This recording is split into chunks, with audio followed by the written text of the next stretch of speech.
ready to flex those brain muscles. Today we're diving into the world of philosophy, but don't worry, we're not gonna get lost in some boring textbook or anything. Right. Today's really all about, we're taking those Sophie's World excerpts you found most interesting and kind of using them as a springboard, right?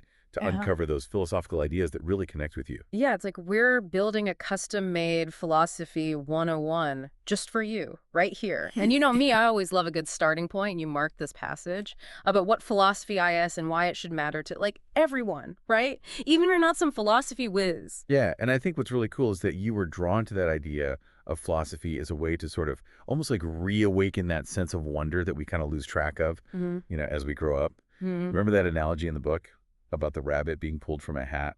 Oh, yeah. I remember making a note about that. It's like we just get so used to the world, you know? We stop questioning it, we start being amazed by it. And that really resonated with me because, well, I live for those aha moments, Yeah. those little bursts of insight that make you see things in a whole new light. And that's really where philosophy comes in. You see, it's not about just memorizing names and dates. It's about cultivating that childlike curiosity, Mhm. really wanting to understand the world around us and our place in it.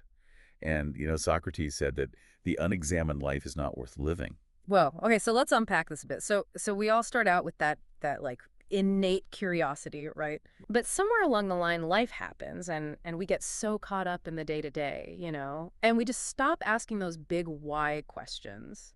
But you're saying philosophy can help us tap back into that sense of wonder. Exactly. Yeah. It's about, shaking ourselves awake, breaking free from those prepackaged answers and daring to ask our own questions. And that's what those early Greek philosophers, that's what they did. Which is fascinating because where did those early philosophers even begin? Before, Socrates and Plato were debating in the Athenian marketplace, how did people make sense of the world? Well, you see, before the rise of philosophy as we know it, ancient civilizations, they turned to myths and stories to explain the unknown. Myths, like those epic tales of Thor and his hammer. Exactly. You see, myths, like those Norse sagas that you enjoy, they provided a sense of order in a chaotic world. They offered explanations for, natural phenomena from thunder and lightning to, even the changing seasons. But myths also demanded something from people. Something like sacrificing goats to appease the gods and ensure a plentiful harvest. Okay, that's a little extreme, but I see your point. Yeah. It's like those rituals gave people a sense of control, a way to influence the unpredictable forces of nature. Precisely. And, those rituals, those sacrifices, they were a form of active participation in the myth, you see. But there's a fundamental difference between that kind of mythical thinking and the philosophy that emerged in ancient Greece. And that difference is The shift from a focus on the supernatural to a focus on human reason and observation. It was a move away from myths and towards something else. Think of it as a marketplace of ideas. ooh, marketplace of ideas. I like that. Paint me a picture what that looked like. Okay, so imagine ancient Athens. It was this bustling hub of, commerce and politics and debate. With the rise of democracy came a need for citizens to persuade and engage with each other using logic and rhetoric. And that's where the sophists come in. Those rhetoric experts who taught people how to win arguments and influence others. Those excerpts you chose about the sophists really jumped out at me. That's not surprising. Given your own interest in communication, particularly within a professional setting, it makes sense that you'd be drawn to the sophists with their emphasis on the power of persuasive language. Yeah. They recognize that in a democratic society, the ability to really articulate your ideas effectively could be, well, incredibly impactful. That's true. I've always admired people who can communicate their thoughts, with clarity and conviction, especially in meetings or negotiations. But didn't Socrates have some issues with the sophists? You're picking up on a key point there. The sophists, they were masters of persuasion, but they weren't necessarily concerned with absolute truth.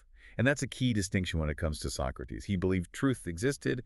It wasn't always obvious. He had to really dig deep to uncover it. Yeah. Okay, and that's where his famous method comes in, right? The Socratic method. Not just asking questions, but asking the right questions. The kind that poke holes in assumptions and force you to really examine your own beliefs. You highlighted several passages about this, and it makes me think about your love of multiple perspectives. It's like the Socratic method is all about shining a light on those blind spots we all have. That's a great way to put it, yeah.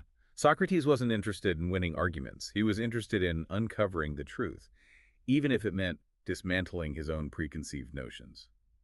Which makes me wonder, what would a modern-day Socrates be like? I can just imagine him on social media, like, leaving thought-provoking comments that spark endless debates. I'm sure his notifications would be quite lively. But speaking of influential figures, we can't forget about Socrates' most famous student, Plato. You marked quite a few excerpts about his theory of forms, especially the one about the baker making 50 identical cakes. I'm telling you, that one blew my mind. That whole concept of a perfect form existing for everything, even something as simple as a cake. It is a powerful idea, isn't it? Mm-hmm. Plato believed that the physical world we experience, with our senses is just a shadow play. The real deal, the true essence of things that exists in this other realm, the realm of forms. So there's a perfect form of a cake out there somewhere, and every cake we bake is just an imperfect copy trying to live up to that ideal. Exactly. Plato believed that these forms are like blueprints or archetypes. They're eternal, unchanging, and they represent like the ultimate reality. Okay, I'm trying to wrap my head around this. So if I see a horse, I'm not actually seeing the true horseness of that horse.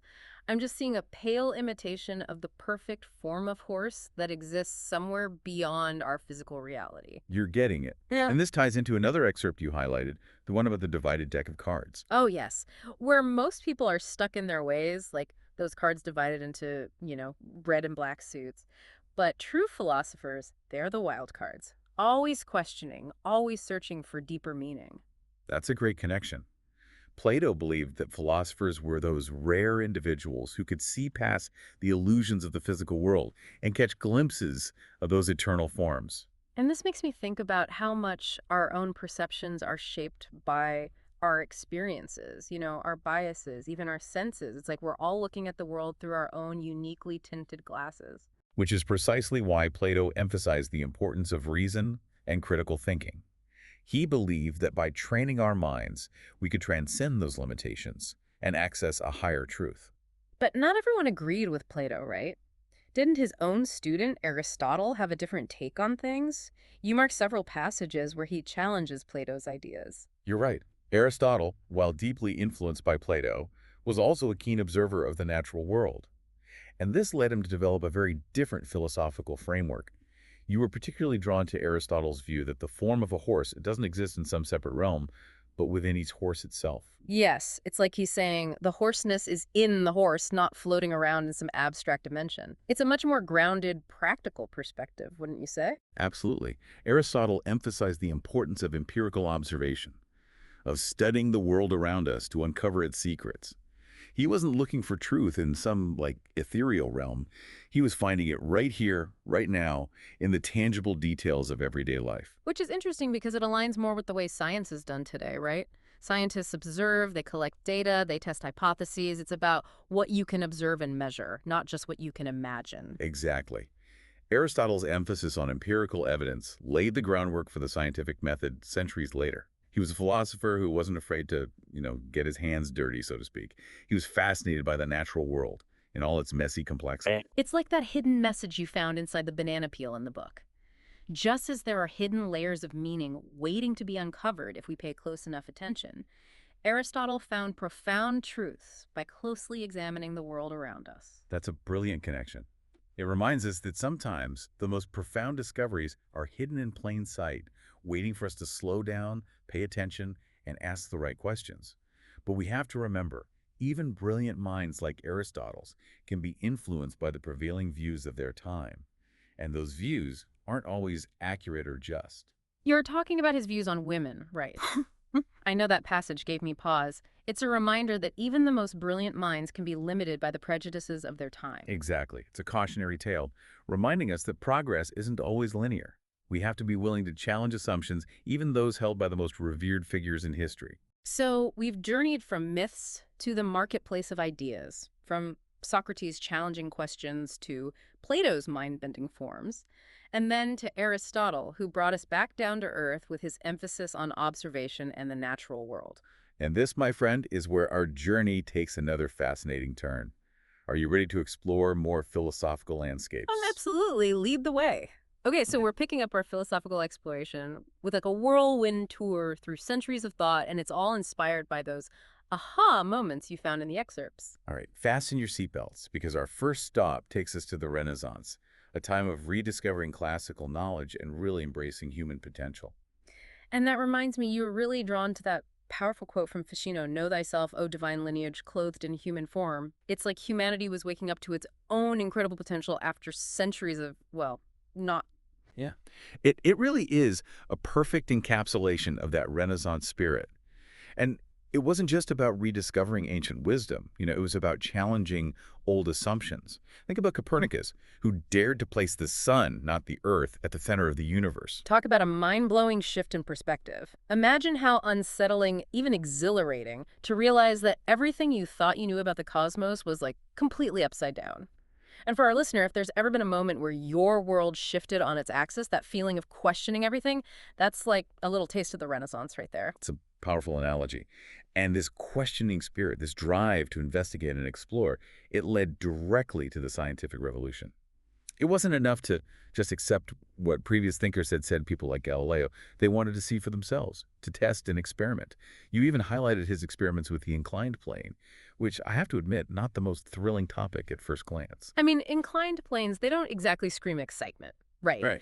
But the implications of those experiments, that's where things get really interesting.